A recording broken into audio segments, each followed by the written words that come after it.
Hello, here we Hi, are. Paddy. How are you doing, mate? I'm good, Sarah. What about you? Absolutely fantastic, thank you. It's been a while since we last spoken.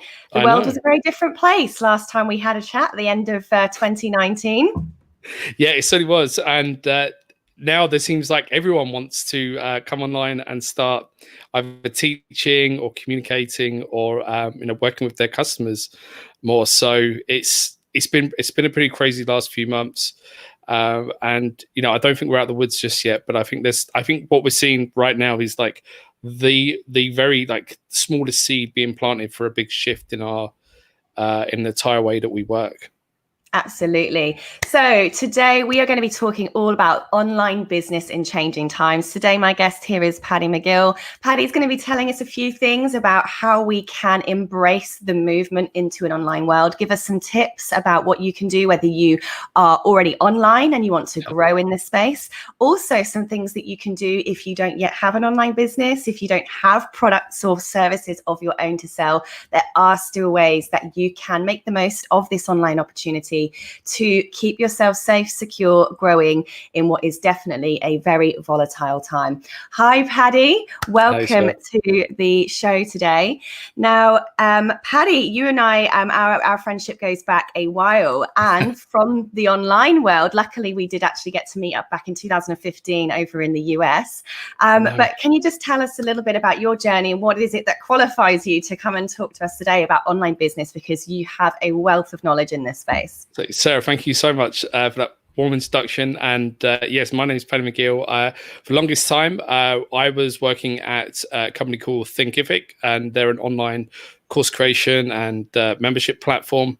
They went from pretty much zero to I think it's like 40,000 customers. But whilst I was there, and I was there for a really long time. I was there for almost 4 years in total, and I got the opportunity to work with Sarah, who was an amazing Thinkific partner and and trusted affiliate of the business. And during that time, I've seen the industry change quite dramatically. We've gone from some people seeing, some people taking advantage of the opportunity of online courses and membership sites to now everything really accelerating. Certainly, even over the last some people's lives months. literally depending on it in today's world. Yeah, 100%. Yeah, there's full businesses now are being built just on this, and there's a couple of people that I know recently, and they're transitioning from very well established in-person or service-based businesses where they're trading their time for money, and they're going straight into teaching their stuff via courses now. So and these people are making really, really good money, and it's quite the testament to now changing all of that and delivering an outcome for an online course, because again, you don't have to keep trading your time for money, and you can free yourself up to do more of the things that you love or you're good at. That's it. And, I certainly have seen a massive increase in the uptake of coaches, authors, experts, speakers, service-based business providers turning their knowledge into digitized products, instead of going out to a consultation and driving all the way to someone's office and finally sitting down, having a chat, driving all the way back from the office, sending a quotation. People are now just getting in front of their phones. I mean, we're recording this now on a simple webcams from our home offices and recording that knowledge, that information, that advice in a video, uploading it to the internet. Boom, you can now be found. You come up in people's search results. You are helping people without physically being involved in the transaction. And for those that are super smart, they're doing a handful of those videos and putting them into an online platform where people can pay to access that content. I've certainly seen a huge growth over the last sort of 5 years. In this taking place. It has created lots and lots and lots of millionaires and multimillionaires, people moving into this space. And certainly in the sudden arrival of this awful coronavirus, we are now seeing people having no choice but to move into this kind of space, because they've had to close their offices, they've had to close their jobs, their businesses, everything is gone. The world as we know it, I think, will never be the same again. So, Paddy, with that in mind, can we pick your brain with a few tips of what people can do right now to get themselves either online, or if they're already there, how can they grow? So I guess let's start with, if a lot of people are moving into this space for the very first time. So can you tell us a few tips about, okay, let's say I've just shut my business down, or I've just lost my job. I'm an expert in something. What do I do? So one of the things that I was always teaching when I was at Thinkific is you've got to find like the center point between your passion, your skills, and your market demand. So there's got to be something that sits in that bullseye, because some people are very passionate about something, but I'm very passionate about my Pomeranian dog that I've got sitting in the other room there. Who isn't about their pets? Exactly. If you don't like pets, you're weird. I'm going to call it out. Exactly. I back that entirely. So here's the thing. Like I love my dog very much, but I'm not necessarily qualified, or have I got the experience to go out and start teaching people how to make their dog sit on command and stuff. There's no way I could do that, because I don't have the expertise. There's definitely market demand for it. So I've got the passion, I've got the market demand, but I haven't really got the expertise. I love talking and helping people about affiliate marketing. Is it the number one thing I'm the most passionate about out of everything else that I know? Probably, maybe not. I don't know. There's a lot of things that I'm passionate about, but there's definitely a market demand. So you have to find something that sits within those all three of those areas. And the mistake that a lot of people make is that they will tend to think about something that either they're just good at or they've got expertise in, and then they'll just try and record some videos and then post it up online and then call that a course. My biggest advice for people is, like, make sure that you figure out, if the expertise you have, is it something that people are coming up to you and asking for help with time and time and time again? Because it's usually a good indication that you obviously know what you're doing, and also that there's potentially a demand for what you're teaching. So, if you're an amazing chef, or if you're an amazing home cook, for example, and everyone constantly comes up to you and tells you, how did you bake that amazing lasagna? How did you bake that amazing loaf of bread? If you're getting asked this constantly, then definitely there's something there, because it's probably, no doubt, you're passionate about it. And obviously you've got the skills, and obviously, food and, creating content online around the topic of food is a really popular subject. So yeah, and I'm going to jump in there with you, Paddy, because the passion thing is so important. One of the things I saw, particularly in kind of like the rise of the Udemy days, is that people were experts or course creators or coaches were going out to the market, and they were seeing what was trending at the time. So, like, remember, like the whole Bitcoin thing.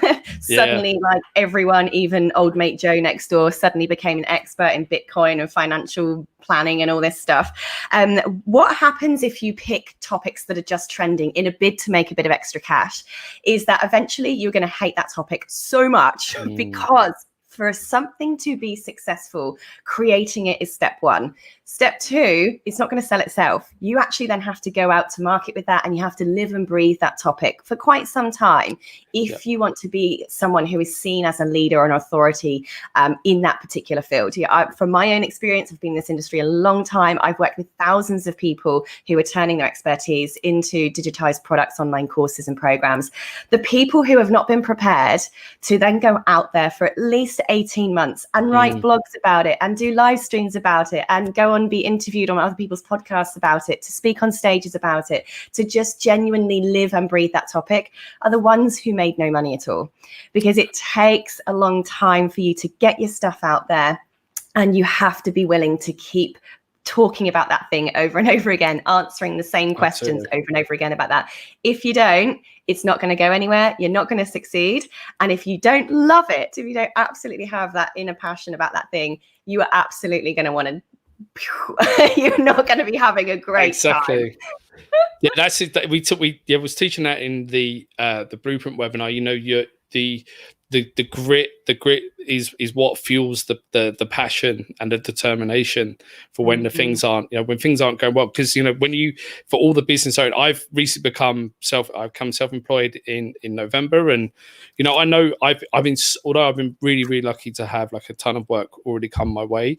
I definitely know. Thank you so much. I definitely know that there's going to be times where you have to.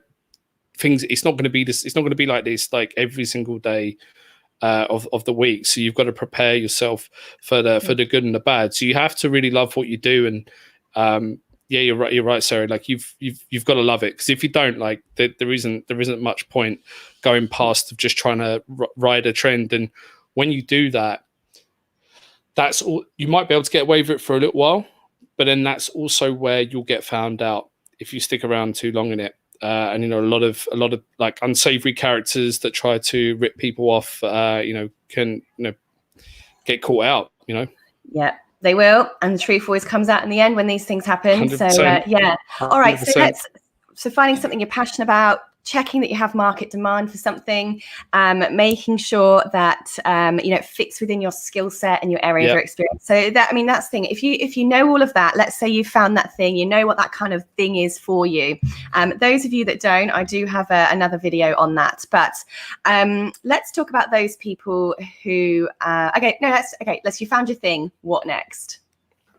Okay, so if you found your thing, so if you know like what that center point is, then the first thing I would do actually is go out into certainly into like the online world. I would usually also say go into like offline meeting groups, like meetups and stuff, but obviously we can't really do that right now. So get yourself into online communities and start listening and start helping people that are in the topic or the area of expertise or the subject matter that you're looking to teach in, because you don't necessarily need to go straight like day two, now got to go create out $1 million course.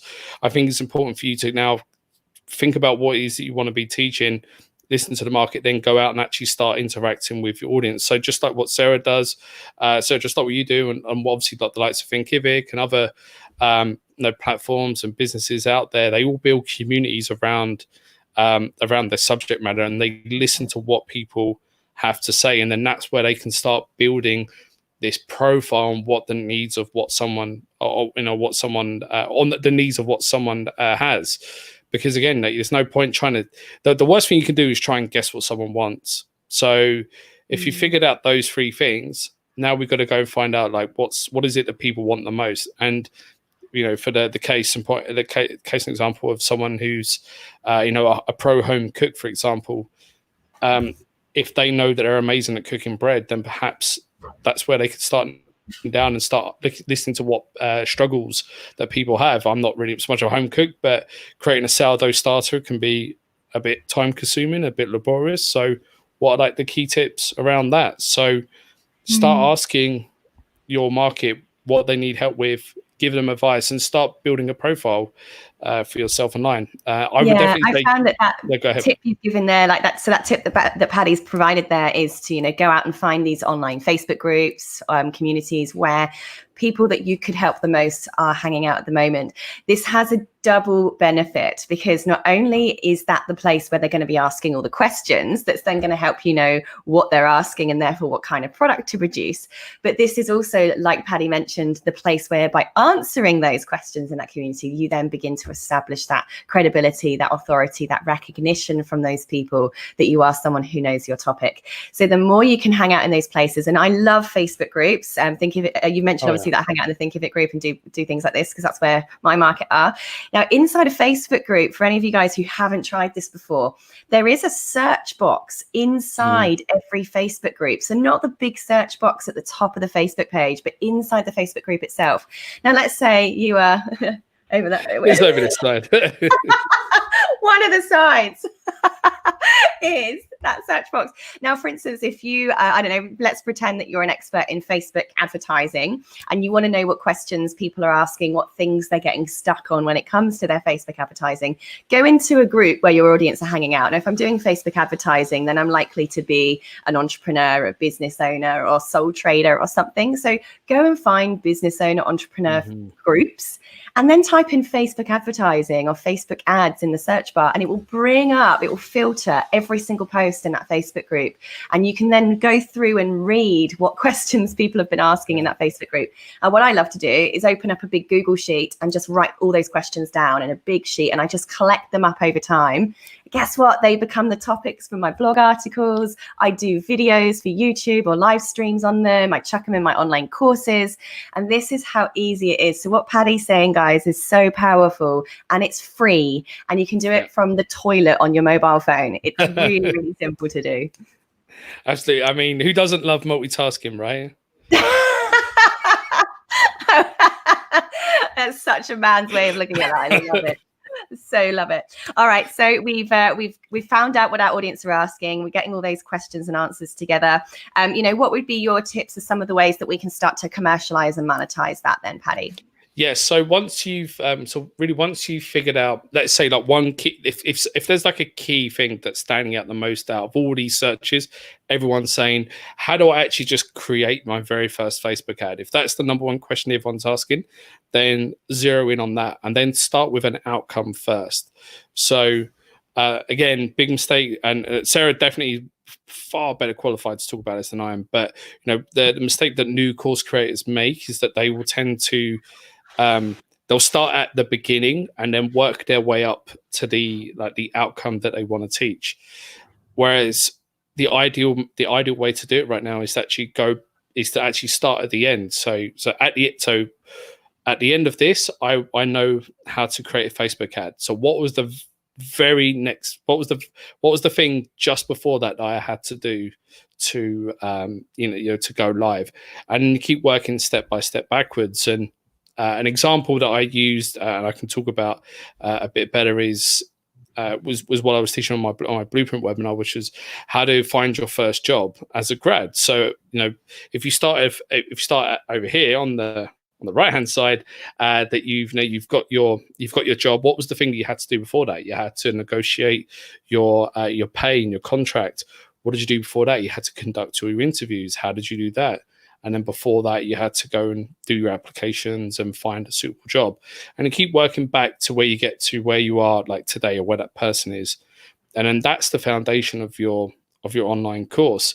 And then each one of those key milestones is going to make up a big part of your course. And if you see that everything start going way into too much into detail, then maybe it's time to potentially break that up and put it into another milestone. But I find starting with one outcome, and if it's the outcome that people want the most, that's what you should go and start teaching. And you don't need to go and buy expensive camera technology and go hire a whole studio to come in. If you're cooking, for example, my mother-in-law, she's like, I want to create a course, and she wants to hire this amazingly expensive camera production. No, you don't. I'm like, no, you just need to start from. She was going to do it, and I was like, just start from your phone, start from scratch. You can do the whole tasty thing and have it overlooking the food. There's other ways to do it.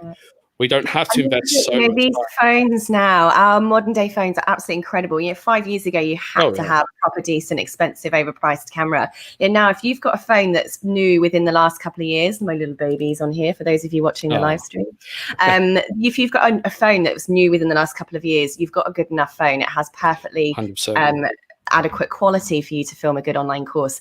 And for those of you who are thinking about creating an online course, right now at the time of recording this, I do have my best-selling course, How to Create Profitable Online Courses, available completely free of charge as my gift back to the community in this challenging time. It is normally $497, but if you go to sarahcorn.com/freedom, you can actually access that course completely free of charge right now. And in there, there's lots of different tips about how you can come up with an idea, even if you don't have an idea for an online course yet. And it will take you right the way through how to set up your Thinkific online school, how to create the content, how to put it all together, order it in the right way, make sure it has high market demand, how to price it, and how to press the big green publish button and market it thereafter. So the link is on the bottom of the screen there for you, for those watching, at sarahcorn.com/freedom. Okay, so Paddy, there are other ways to make money online. You don't necessarily have to create a product. Now, for those people, it's not for everyone. Not everyone wants to sit down and record videos. Some people, that would just be like the idea of hell for some people. And some people just don't want to. So there is a way that you can make money online. There's many ways, but there is a way, Paddy, that you advise people and consult people on. If you don't have a product of your own at all, or a service of your own at all, and you really don't want to make one, tell us what we can do. So you can do affiliate marketing, which is a fantastic way of of making money. And one of the big, like so saying, one of the biggest advantages of this is that you don't have to worry about the product. You don't necessarily have to worry about the customer that much.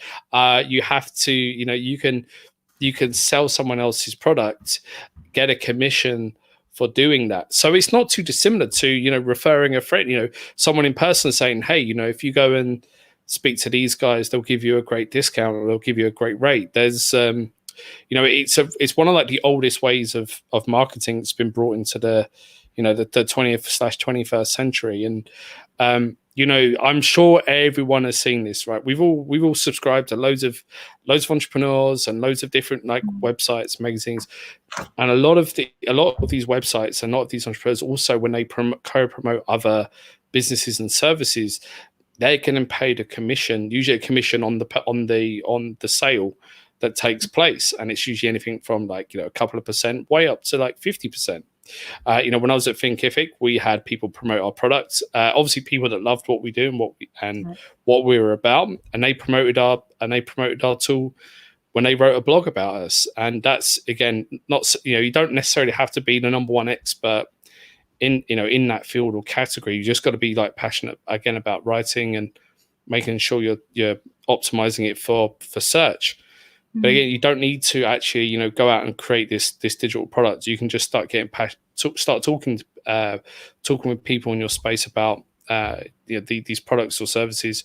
What I find works really well is that if you're creating video content online, and let's say if it's about food and drink or how to cook, how to be a chef, then you don't necessarily, again, have to create these digital products. You could create an email list, capture someone's email and say, hey, look, I'm going to keep you up to date every month with the coolest and latest trends in home cooking or electronic items, and all these things. And every month you could send a newsletter to people saying, hey, look, these are the key, like 1, 2, 3 top things that I've been reviewing or that I've looked at that would really make a difference to what you're doing. So you can promote, like a lot of YouTubers do that. If you're currently an entrepreneur and you've got a mailing list, even if it doesn't necessarily have to be tens of thousands of people, as long as people are engaged, even if it's 100 people, and they all sort of believe, like especially what you're saying and trust in what you say. If you said, look, I found this software and it's amazing and it's changed my life as an entrepreneur, I've been able to do X, Y, and Z now. Here's a code that they've been able to provide to me. You get 50% off. I get a small commission for referring it. Everyone's a winner, So it's about again, referring stuff that you like and that you're passionate about as well. So there's a whole industry around this, and people set up sales funnels, advertising campaigns. But the key thing that you need to have really is an email list, because you can still send people from an ad to a checkout and to someone else's checkout and make money.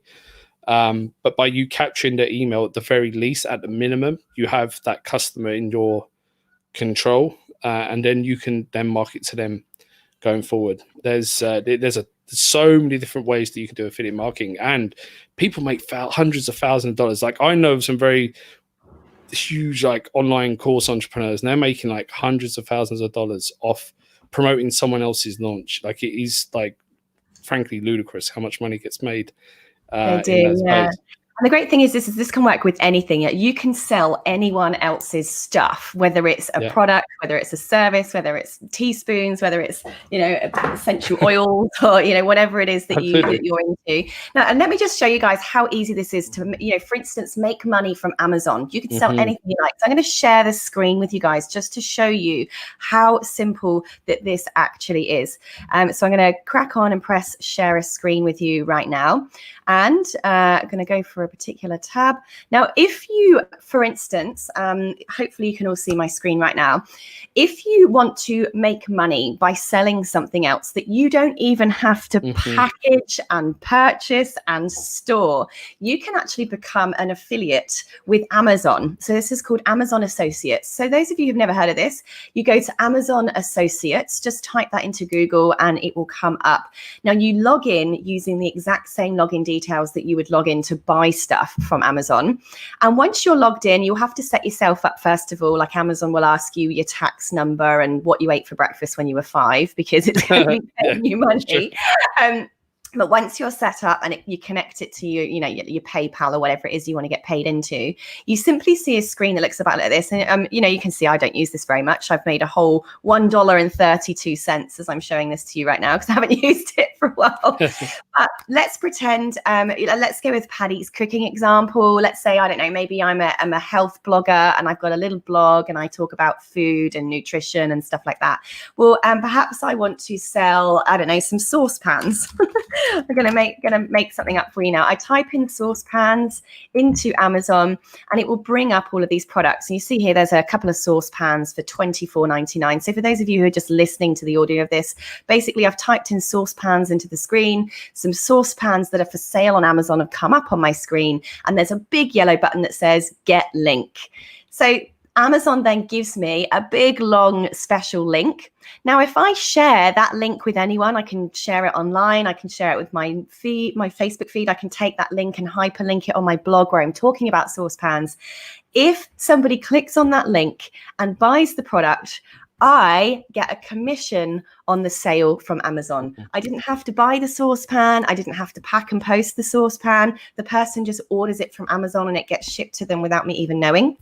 The only way I will know is at the end of next month, I will have some money in my bank account for that sale. So this is a really great way, affiliate marketing, to make yourself a bit of extra income. So I'm going to stop my screen share right there. And this can work really, really well for anything. Like, for instance, if you know people who want to create online courses, well, guess what? I have an affiliate program too. So if you go to sarahcorden.com/affiliate, you will actually see how this works, even if you just want to be intrigued to see how this works. And you're not interested in being an affiliate of mine. Basically, anyone who sells anything that's got themselves ahead of the game and has set up an affiliate program will have a little login area where you can log in and you can create your little account. You put in your PayPal email address and you can then get your own special links to promote and sell that product, and you automatically get paid for it. So do go check out sarahcorden.com/affiliate. I do pay up to $500 per referral to my program. So it can be a very lucrative thing. That's a nice rate. So I encourage anyone who you think could use Sarah's. They always say, like, when it comes to affiliates, if always think about the end user. So if someone that you know could use Sarah's help, then refer them over. That's the way to do it. And actually, I wanted to just quickly add, so you have like Amazon Associates. There's also very big affiliate marketing networks that have lots of other brands on top. And then what the difference really between them and, say, Amazon is Amazon have obviously the market essentially the market ownership. They got like 60, 78% of the entire e-commerce market. So you're pretty much guaranteed, almost to a degree, guaranteed a sale, but the commission of the product is generally going to be a lot less. But they do other things, other marketing follow-ups and stuff like that will ensure that customer is going to have every opportunity to purchase. Whereas if you can work with other affiliate networks, so in Australia you've got Commission Factory, which is one of the biggest ones. JVZoo for digital products. Sorry about that. Commission Junction for the US. ShareASale as well is very big for small to medium brands. Thinkific was on that as well. So I think they just recently moved to PartnerStack. And myself, actually, I worked for a network back in the UK. I worked for the UK's largest affiliate network. So, you've got all these different types of brands, different categories, all paying different types of commissions.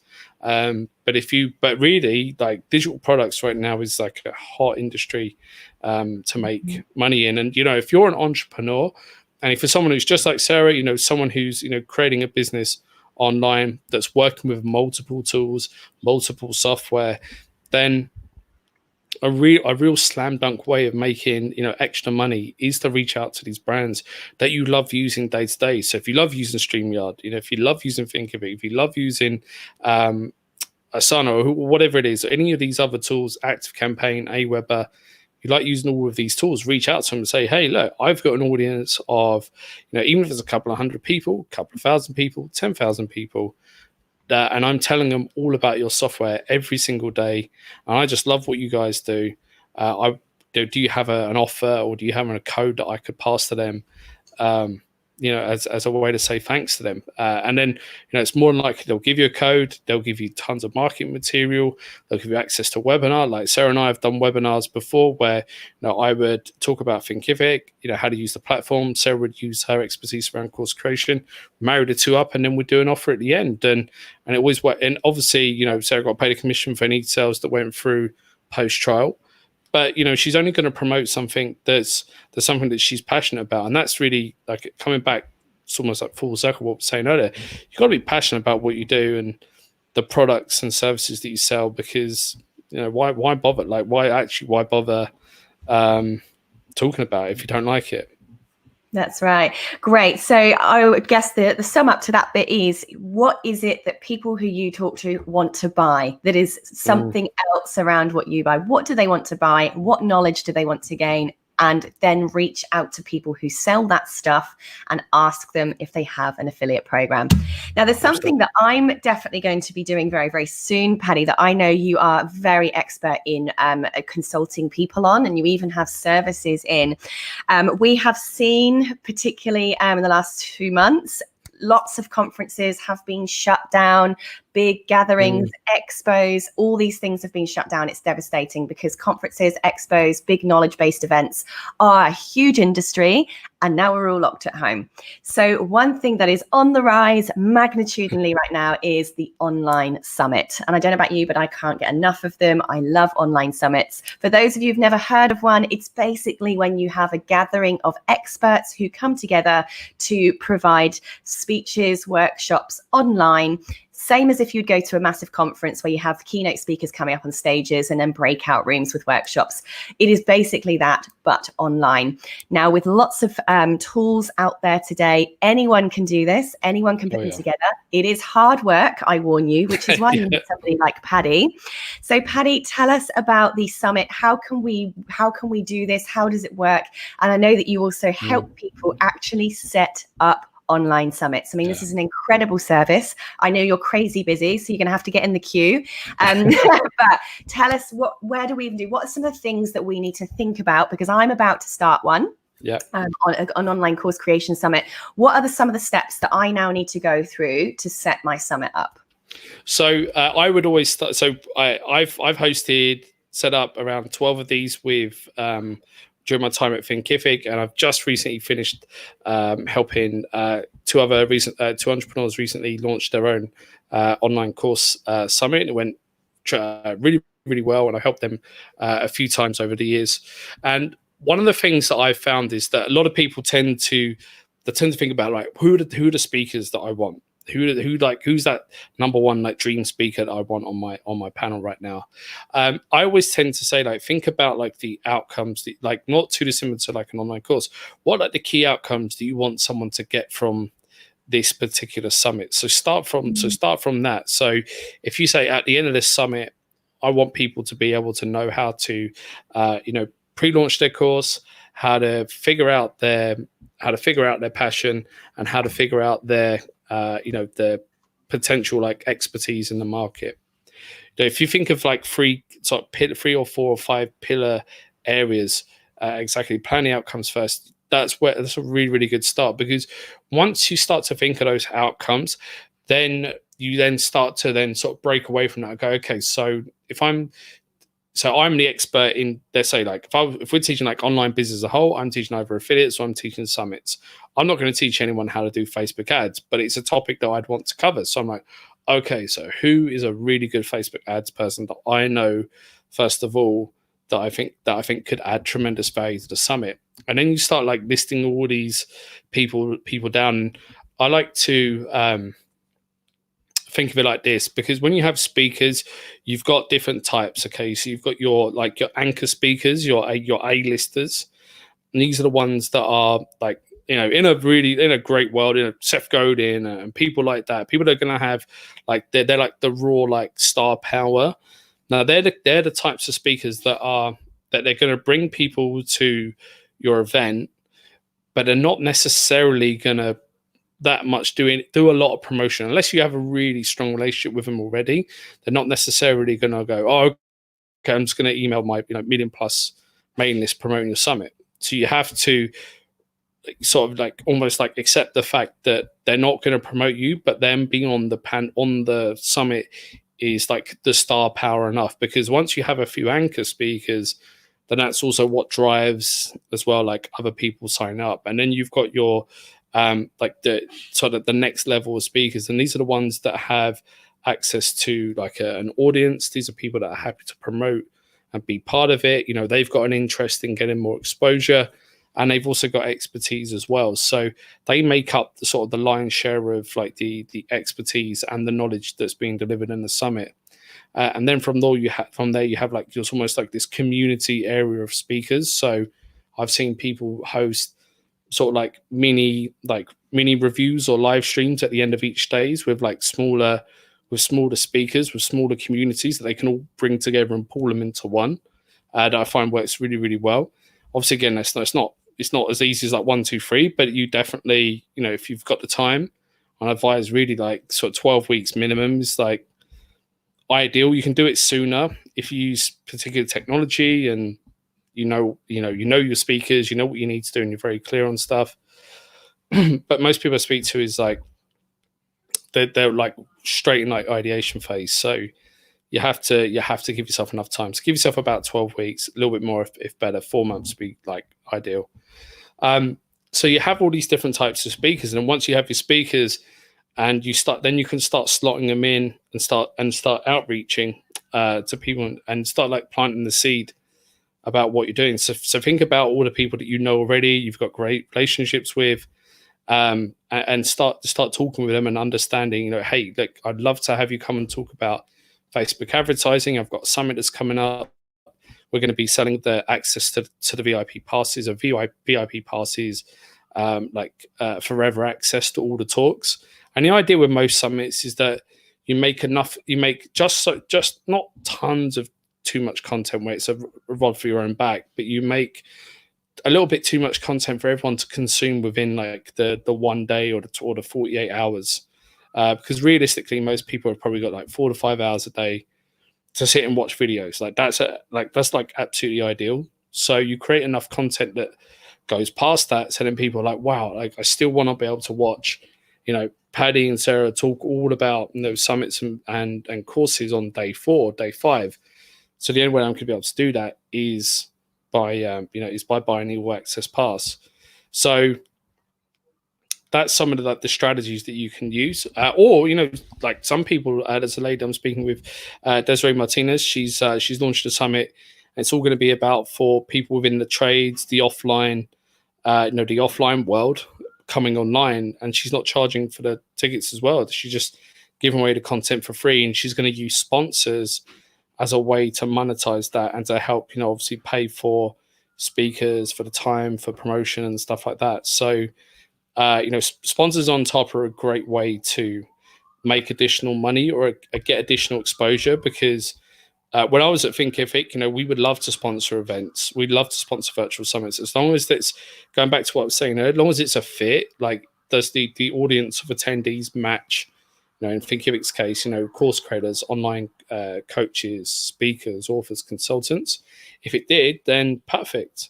If it didn't, it wasn't really a fit.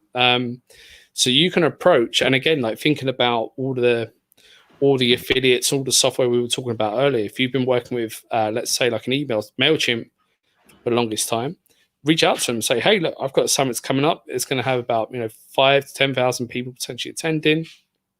We'd love to offer something to the community that come and join, like a 1 month free on MailChimp Premium or whatever it is. Can we count on your help? Most software companies will do it. Most software companies will definitely give you a prize, and then if you have a really good relationship with them that you've built up over time, then you could also ask them to share it to their list as well. And if you do that, then that's where you can seriously make some amazing money from it as well. Incredible. And that really just segues us very nicely into my next question there, Paddy, which is all about JVs, joint ventures. Yeah.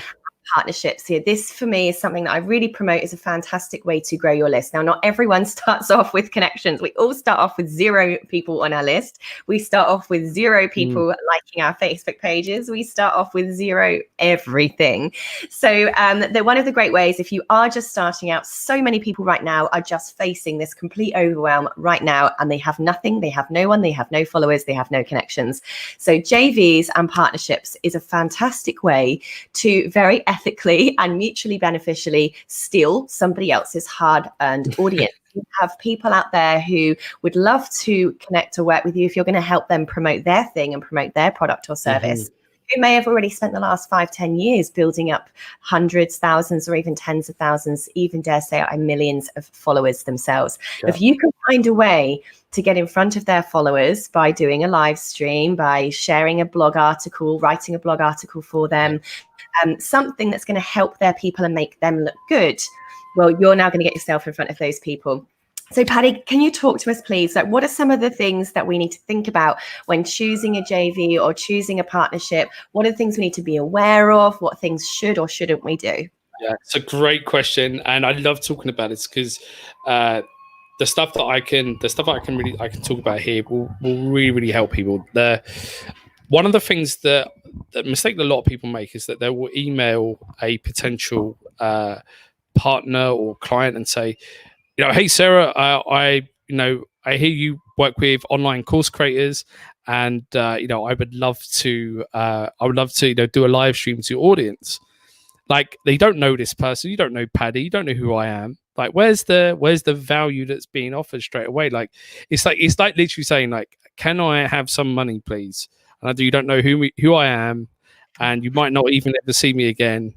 Or can you give me 50 quid and I promise I'll pay you back? See you later. I have been on the receiving end of emails like this before, and as well, it's very similar when people just reach out going, hi, just wondered if we could have a chat about partnering up. It's really unhelpful when you receive thousands of emails every day. What does that mean? And I think that's where you're going, Paddy. Tell us some more. Yeah, so what you need to do, when you do your outreach, it's important that you when you get in touch with people, you're not just, that's not the first thing that you ask for. You've got to compliment, understand someone, and figure out what is it that you can help them with. And partnerships and joint ventures is not it's not a like click a button and you've got a partnership. It's something you have to develop over time. So there's a couple of good ways to get in. Now, if you're doing a cold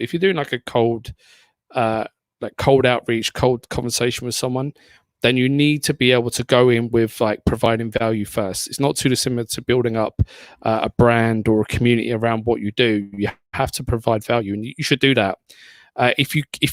What actually would be better is that look at your current connections, look at the people that you know, and figure out if there's a way that someone that knows someone to get into that. Someone that trusts you enough where they'll put their name, or they'll put their name in the ring, or they put a hat in the ring and say, you know what, Sarah's an amazing person. You should absolutely connect her, with Paddy over at Thinkific or wherever it is. So you've got to think of it like that. So if you can't deliver value up front, or if you're a bit reserved to do that, which really you shouldn't, you should really be outreaching and trying to help people out. Think of like your connections, and if you can't do that, then you've got to do more research on the people that you want to go after. So start again thinking about who's it that you follow, who's it do you admire, who's it you follow on Facebook, what communities are you both in, and then that's where you can start helping each other out, complimenting, emailing them, say, hey Sarah, I watched a live stream with Paddy recently. I had no idea that doing virtual summits was a great way of making money, generating leads online. I just want to say thank you so much. You provide like amazing value. Love to stay in touch. Like, it has to be very selfless, and the experienced entrepreneur and the experienced person in the JV world can smell transactional relationships off a mile off. So I would just think about who's it you want to help, how can you help them? Be sincere in your outreach, and then build a relationship, just like you would a friendship, just like you would, any other type of business relationship. Give it time, and just do what you say you're going to do. Yeah, and I love that advice about when you do the reach out. So, I've got a podcast. A lot of people come to me and ask to be on my podcast.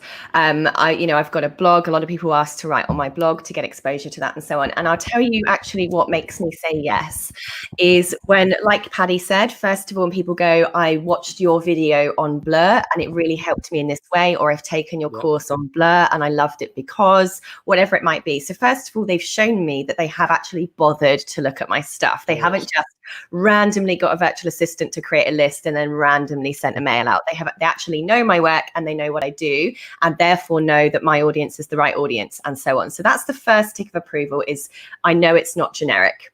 The second thing they do, and this it might be a personal preference, but I do, having worked with a lot of people in the space, know that this is important.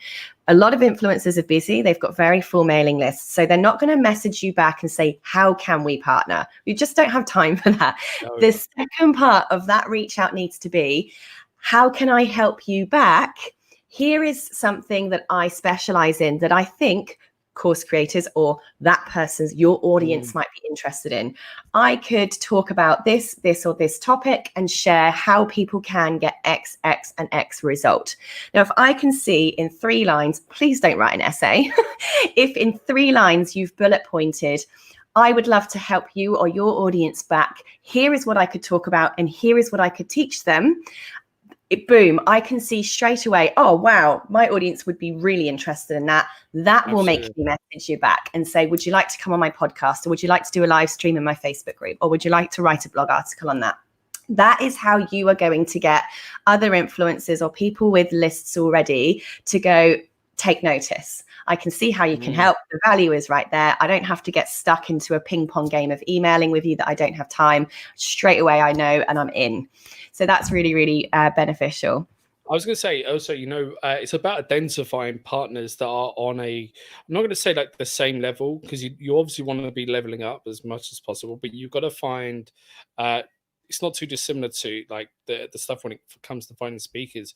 You've got to find partners that are in the sort of similar level of reach and influence, because that's where you can then make some really big magic together. Because if you've got five potential connections that have all got 5,000 people in your mailing list, then that's potentially a lot better than going up to someone who's got 50,000, just one person that you don't know, don't have so much of a relationship with, or that's so hard to get a hold of.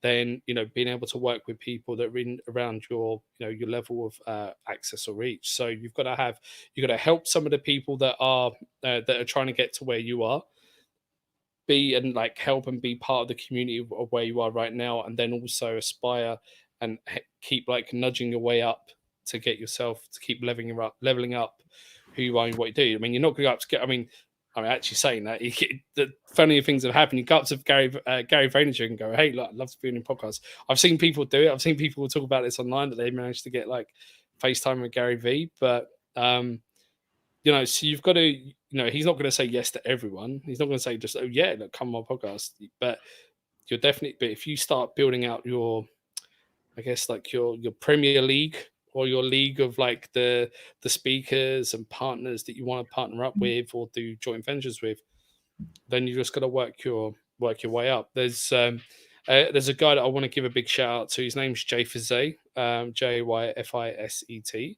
and he runs JVology, and he does an amazing. He knows everything around JVs and partnerships. So I encourage anyone to go and find out a bit more about that, because he's one of the guys that I learned a lot of this from. So love it. Well, we are wrapping up now, almost a full hour there of some really fantastic tips, things to think about, stuff you can crack on with. Paddy, it's been amazing. Thank you so much for having a chat with me today. Thank you so much. Got some good tips from that. Now, Paddy, how can people connect with you, follow you? How can people just get into your world? Right, so I'm going to, because I am the worst example of having starting my own business and not having my own website up and running just yet, which should be soon. But what I want to do is actually I'll stay within the community, Sarah, and if anyone wants to reach out to me, I'll drop a note in there just after this, and then people can just come and like just say hi and just DM me or chat within the Facebook group. Brilliant. No worries, no fuss. If you are watching the live stream, Paddy will say hello in the comments below so that you can add him as a friend or follow him that way. If you are listening to the podcast recording of this, click on the link in the show notes and you'll be able to find Paddy's LinkedIn profile. Otherwise, if you were in my Facebook group, Entrepreneur to Edupreneur Course Creators, it's another place where Paddy hangs out and you can come and have a chat with him too. Otherwise, thank you very much for joining us today. If you have any questions, don't hesitate to come into the Facebook group and drop them in there, or reach out to me on sarahcordner.com/contact. Otherwise, Paddy, lovely to have you with us today. Thanks, Sarah. Thanks, mate. Pleasure. And hey everyone, thank you so much for giving me your time today. May you all get through this challenging time, take some of those tips and implement something today. See ya. Thanks, bye.